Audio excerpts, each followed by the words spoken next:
अस्सलाम वालेकुम नाज़रीन। सुल्तान राही और मुस्तफ़ा कुरैशी फिल्म इंडस्ट्री के दो तिलिस्माती नाम थे।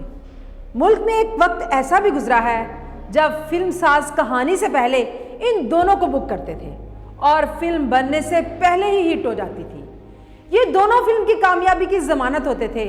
फिल्मों के इस ज़माने में मुस्तफ़ा कुरैशी विलन होते थे और सुल्तान राही हीरो।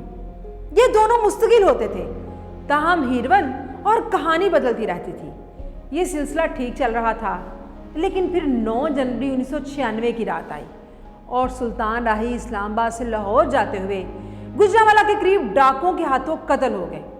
9 जनवरी 1996 की रात ना सिर्फ सुल्तान राही का कत्ल हुआ था, बल्कि मुस्तफ़ा कुरैशी का करियर भी फौत हो गया था। मुस्तफ़ा कुरैशी की उम्र उस वक्त 81 बरस थी। ये 1996 तक सितारा बनकर चमक रहे थे, लेकिन जो ही सुल्तान राही गुरूब हुआ, स्क्रीन मुस्तफ़ा कुरैशी को भी भूल गए। नाज़रीन, सुल्तान राही और मुस्तफ़ा कुरैशी का दौर हमें बताता है कि हम जिंदगी में लोगों से नफरत भी करते हैं, हमारा लोगों के साथ मुकाबला भी होता है, लेकिन ये एक कुदरती अमल है।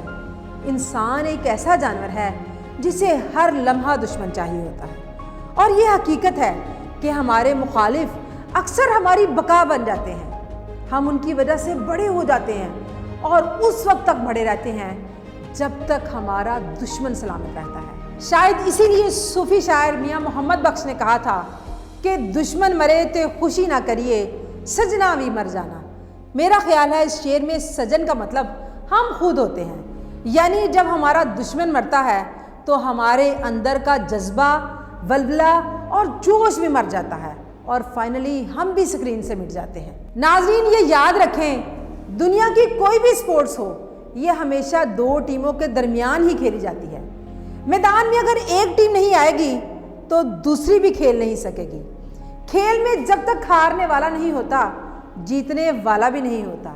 लिहाजा अगर आप जीतना चाहते हैं तो फिर आपको अपने मुखालिफ का वजूद भी मानना पड़ता है और इसकी इज्जत भी करना पड़ती है, क्योंकि अगर वो मैदान छोड़ जाएगा या आपके साथ खेलने से इनकार कर देगा तो फिर आप भी जीत नहीं सकेंगे।